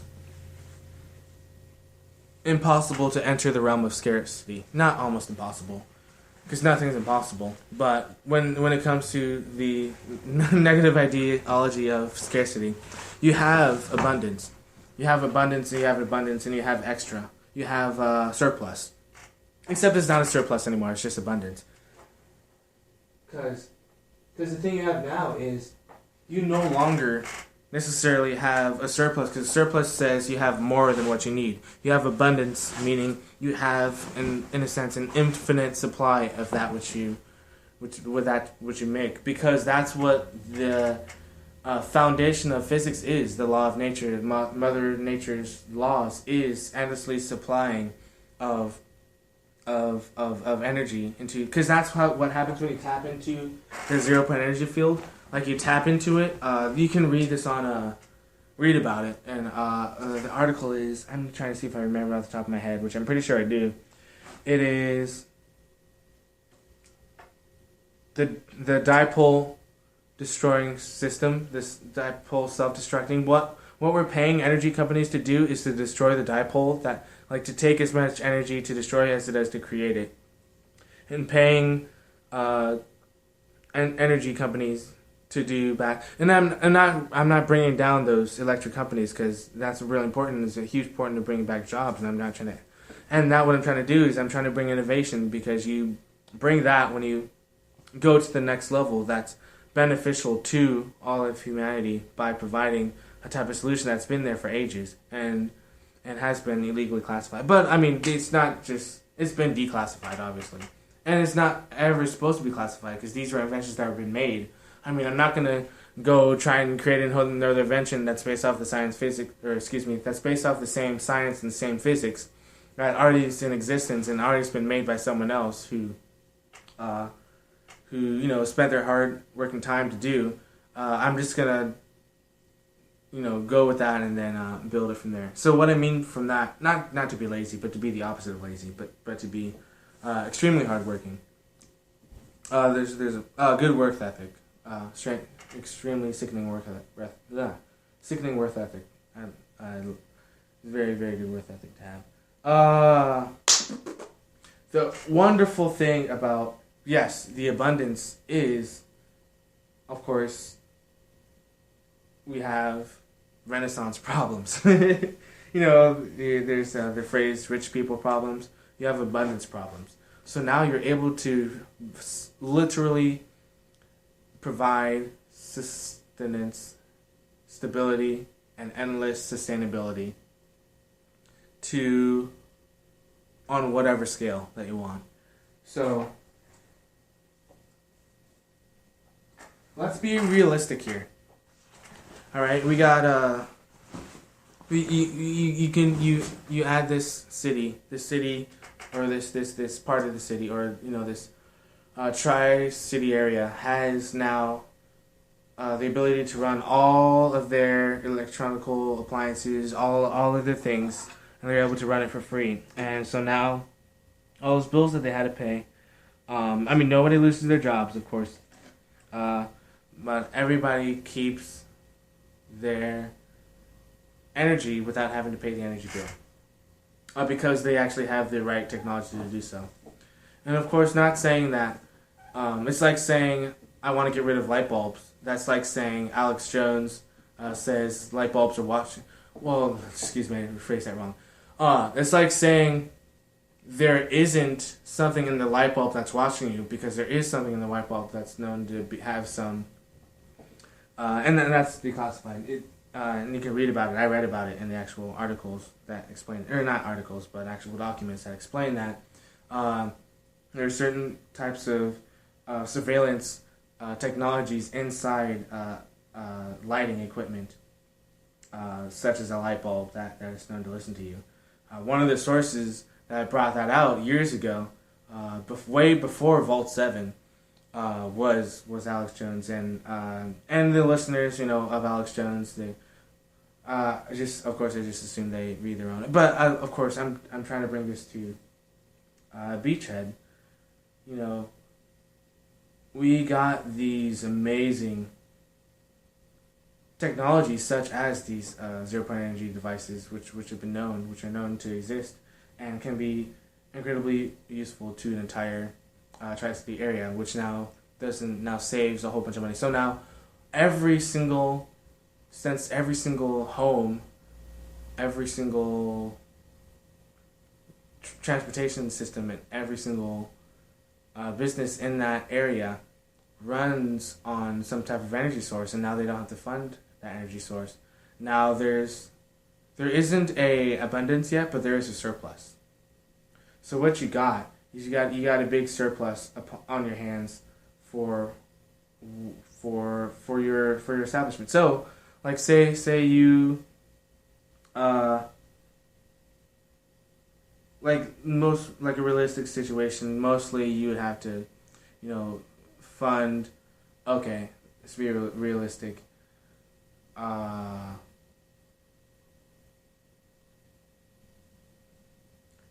Maybe this isn't really realistic, but let's say an entire city spends about $200,000 a month in energy, like the entire collective city.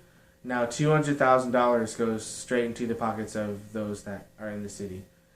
It goes back into the pockets of the American people, like who spent. I mean, what that means is like,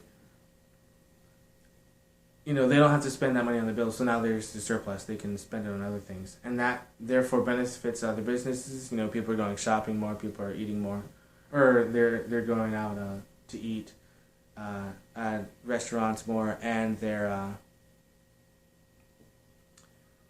able to live a little bit more stress free. Now, of course, add that to an whole area. Now this whole entire area is way more self-sufficient. Now add that with the massless objects. Now you have the opportunity to build surplus, or abundance. Because now you have an environment where pretty much you use your magnificence of creativity to create products and to create a business and to sustain your business with the product of the two factors which can be used to create any type of scenario that you wish, or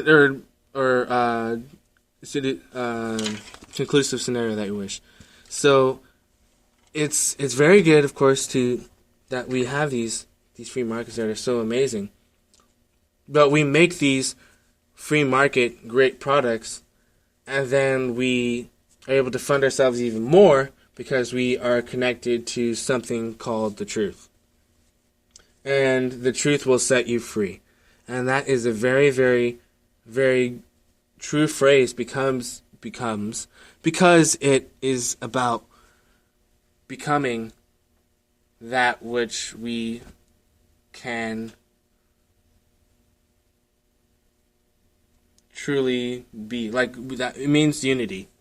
And we can unite easily with these wonderful, peaceful technologies. So that's where we are, in a sense. That's not like where we are, but that is where we are. And then going, then some. Like, this is being put out. I'm working on it, and it's what I do.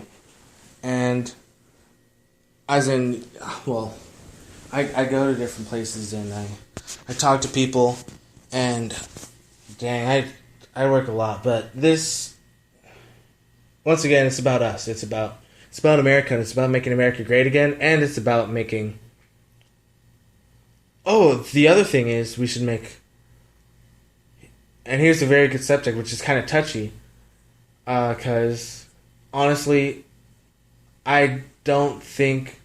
Well, with higher consciousness mindset involved, we're peaceful and more promoted, or more, just a higher level of thinking, I guess. Just that, as in just really, it's not like higher level of thinking like only certain individuals could think, but just kind of a common sense level. So it's kind of just bringing it base. Like we have the ability to create laws, so we have the ability to create environments that are beneficial to us. So we can, like, of course. Like the rights we have, Bill of Rights, are there to not have us be subverted by tyranny. We can create more laws to protect ourselves from tyranny, but we can also create laws for for protection of our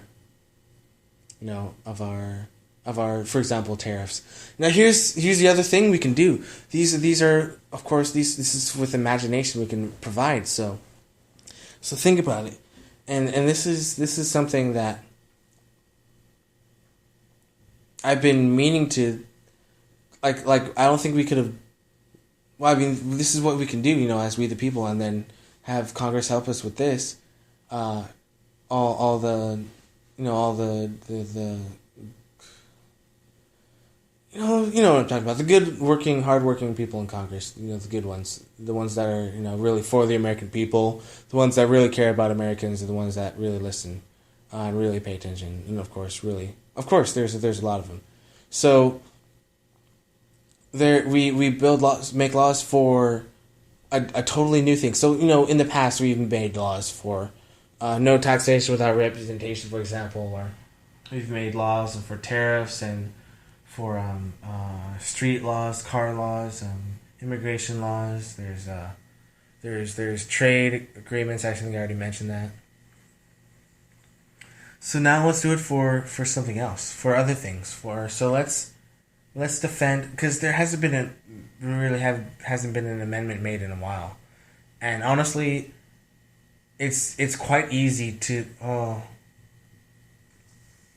it's easy to agree on something, to create a law to not have it, because what were some major problems, not a major problem, but just looking back in history, alcohol prohibition.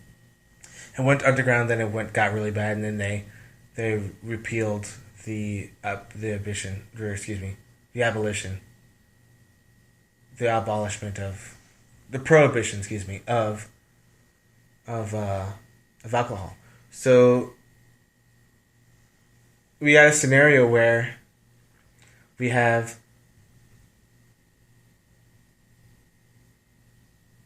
I mean, actually, wow, I don't even think I have to say it. I think, but I mean, I will say it, but it's like I felt like I just really made it clear, but like we could, it's basically speaking, like, for we the people. Now this is just me hopefully having which would come up to a roundtable discussion. I don't know if anybody thinks about this. I mean, I hope we the people think about making their own laws in their own country, or at least in their own states and stuff like that. And oh my goodness, I need to get on that. Anyway, about,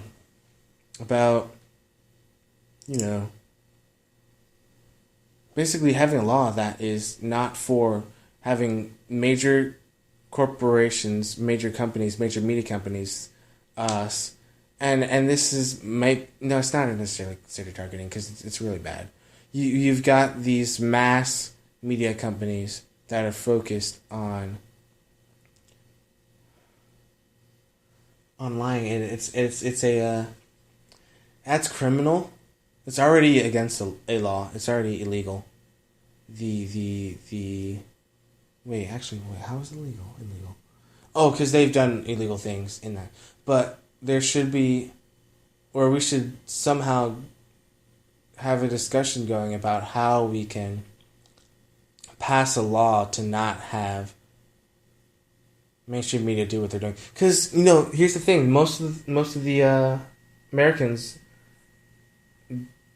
are awake. The sleeping giant is awakening. Actually, the sleeping giant has awoken. It's up and about, and it's shaking off all the lame little twigs and vines that have been wrapped around us to try and keep us down. No offense to twigs or vines, but this is. I mean, the sleeping giant is awake, and we can see that corporate run media, fake stream media is a major problem. So I think we should have a law saying that they ultimately, not necessarily that they can't just do what they're doing. I mean, I think this should be good. Like, there should be a law saying they can't do what they do, or else they shall be they'll be put under justice. In a sense, go to court, because that's think about it. That should be a court case. Like, why does that continuously happen? And then the majority of the American people can make sure that is dealt with. So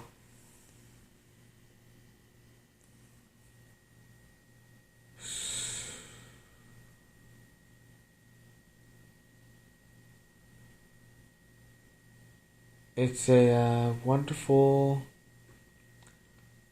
spectacular key point in lawmaking, because that's exactly where it starts, and of course there are great constitutional lawyers out there, great ones, absolutely amazing. But we the people, this is our responsibility, and that's what we have to remember. We have to remember the U.S. Constitution is for us, and that's what I think is some of the things not all Americans, but most Americans aren't necessarily aware of, is that because we've just relied on big government and the state for so long, we forget that we, the people, are supposed to be responsible for, building it and making it stronger, making it better. And that's one of the hardest things, the major problems that we have, because we can't actually, I'm not going to say that C word again. I'm not even going to use the SH word. We should, no, not use the should word. Oh, darn, I just said it. we are able to understand how to make new laws and how to build a republic. We are able to do that. We are making America great again. We are liberty. We are freedom. We are the embodiment of what it means to be, truly good Americans, truly great Americans. It is us. It's all of us together that is united incredibly, amazingly, with the will to make great change upon planet Earth, upon America. America! Land free home of the brave. Some of the bravest people ever existed. Damn brave people that live here in this here country. Damn proud to be an American, that's for certain. That is for certain. And I that's who we are. I mean, we all have heartbeats. We all want liberty. We all want freedom. We all want to support our families and be able to live comfortably while still being hardworking, which we are. And just really care about America. The thing is, we gotta keep supporting it. We gotta stay strong. This is what we do. It's our duty. It's a great responsibility, a healthy one. Very, very, very epic time that we're living in, because this is how we enter this renaissance that is just unstoppable. I mean, we just got great people that just do extraordinary things and just are able to truly be the light in the world. Are able. Willing and able. So deciding to be a wondrous part of this great transition is exactly what is a beautiful, magical, unstoppable force of good. And we will win. Like, we win so many times. Like, we just keep winning. We win over and over and over in every single aspect. And we win in sports too. Hey, we do. I'm not that much into sitting and watching a spectator sport, unless it's my kid, then of course it's the coolest thing ever. Darn it, so it's different. Well, then I can't really use that analogy at all. Sports is important. But I also want more bigger sports, such as sports. I didn't even apply that to massless objects. Massless objects, sports, and that's great too. Literally, the innovation is endless. But back to, this is who we are. We are Americans. We are all of us together, united, fully able bodies to make anything happen. And ain't nothing more to it than that. Americana. Love you guys. Love you all. We shall build this massive, beautiful republic together. And it shall be the great shining city that it is.